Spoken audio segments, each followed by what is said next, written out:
Shalom and good day all, this is Tehillim29 back again for another indie comic review being covered for the 4th week of December of 2021, and this is starting off with The Search for Hugh, issue 4, which has John Suey on it and Steve Orlando. And this will be the last issue I'll be reviewing of this, because with some of the story, or how the story has sort of been written up, it really needs a lot of work. That's not to say I'm still interested in getting the trade, which I am. And last but not least, I'll also be reviewing issue 2 of Brian Michael Bendis' Joy Operations, along with Stephen Byrne on the art. And I must admit, this artwork by Stephen Byrne is absolutely incredible. And that not only goes for the covers, but it also goes for the internal art.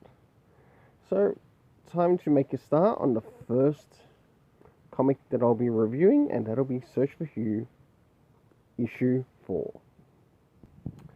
So, starting off with the cover. Does this cover in any way, shape or form connect to something that happens inside of the story? Sure enough it does, to which I gave the cover art 7 out of 10. I'll now show you some of the internal art before going into, so I can give you the art rating before I move into the story rating. Starting now, to which we'll see some art around the beginning, middle and of course the end. So starting off with some of the art around the beginning, I must admit this art for this story, for one thing, has actually been consistent with each issue.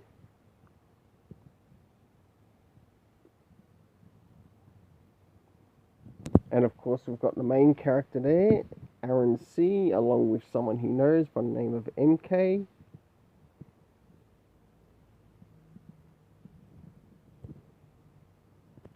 Jumping to around the middle of the story, and of course we've got lots of action happening here. And as far as we know, this is still taking place in China.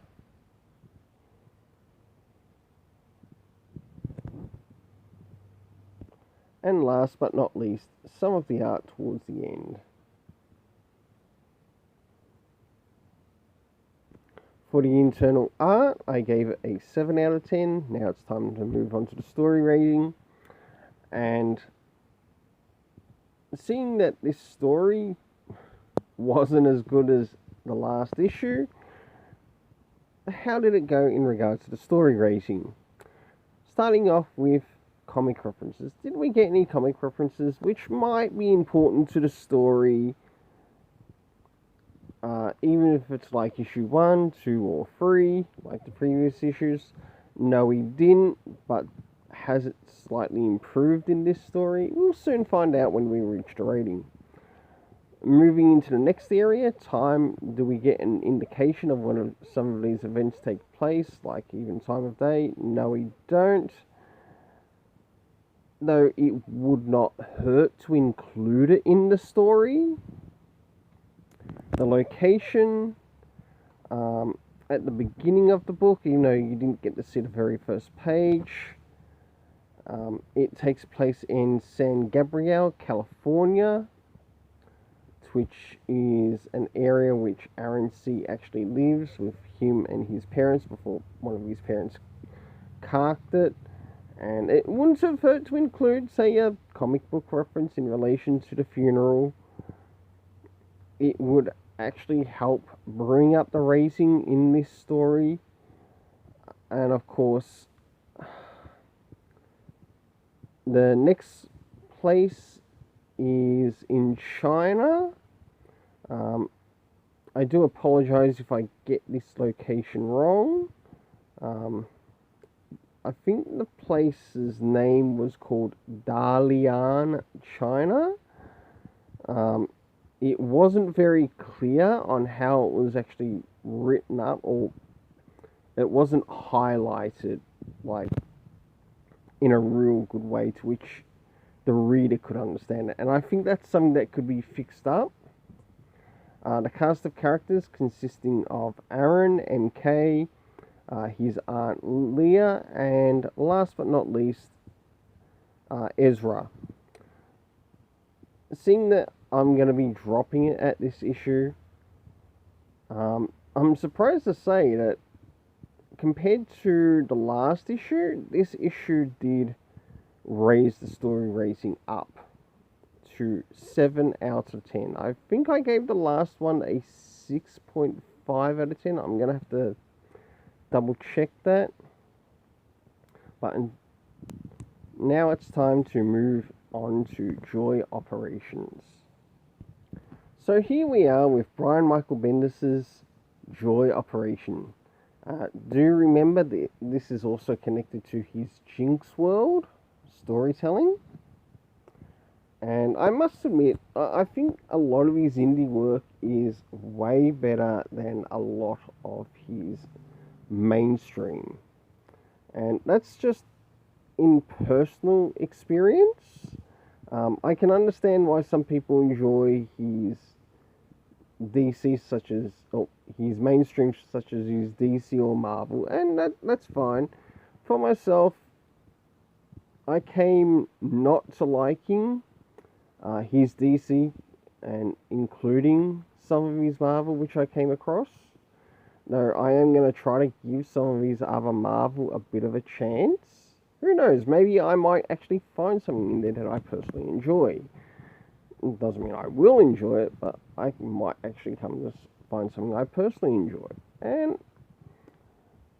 seeing that we are now working on a indie comic, right here with Joy Operations, let's get into the cover rating. Does this cover in any way, shape or form connect to something that is happening inside of the story? And the answer is yes, it is. And as you can see that she's got some expressions here, and those expressions are sort of connected to someone who she learnt has sort of like entered her body through some way, and this is some of her expression to which you sort of see in the story, as well as how the person that is connected to her, that's wanting to expose the trust that she works with, also can interact with her body. To which I give this cover a 7.5 out of 10. And yeah, that's pretty high, especially for a Bendis. So, time to move into the internal art. To which now I will show you some of the art around the beginning, middle and end. I can't quite say I'm looking forward to something yet. I'll save that for when I reach the story rating.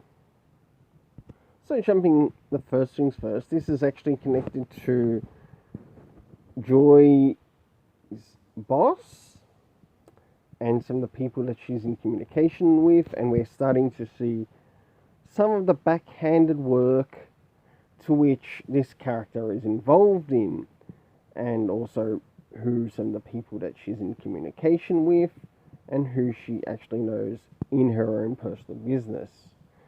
And I think this actually came across pretty well in the story. And yeah, this is only the beginning of this part of the issue of the story. I'll now jump to the middle.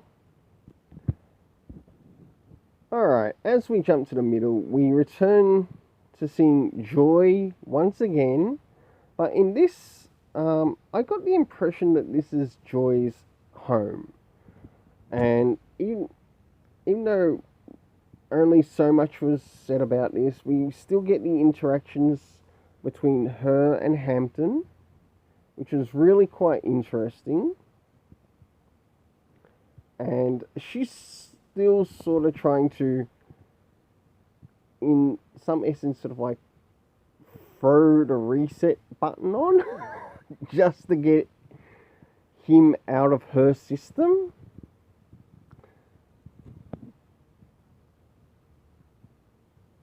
And last but not least, towards the end, and this is still in her home, so we're still expecting some things that are happening in her personal life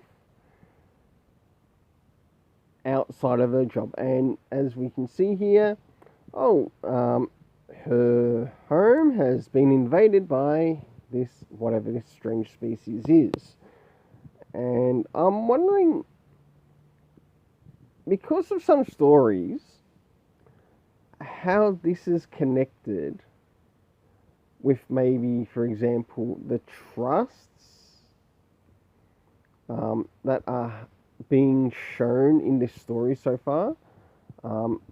Like, do these creatures, of whatever these creatures are, do they have a connection towards the trusts or the foundations that are running the city? So for the internal art, I gave it a 7.5 out of 10. Time to jump into the story and its racing. Starting off with, seeing that this is the second issue, this now opens up this story to have comic references to the previous issue in case there was something important that the reader needs to read. Did it have it in this? No, it didn't. Did it affect the score in any way? No, it didn't. Did we get any indication of time? No, but it would not hurt to include it in the story, because I'd like to know, okay, what time Joy actually got home from her job, as she is also an envoy for her boss's trust.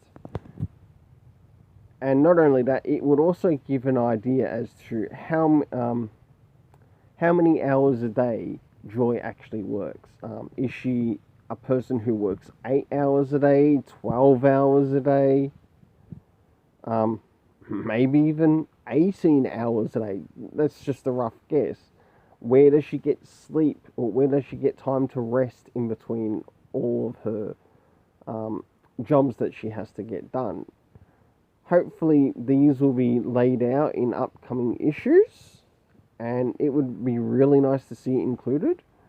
So, Brian Michael Bendis, if you do happen to hear this,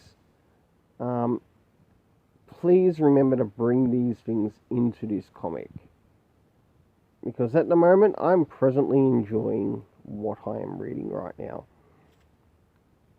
So, location. About the only locations that were there was Joy's boss's office at her trust, and some of the members that she met there.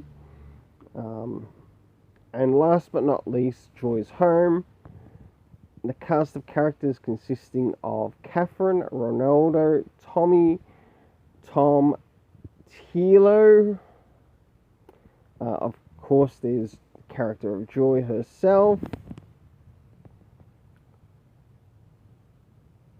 What's that name?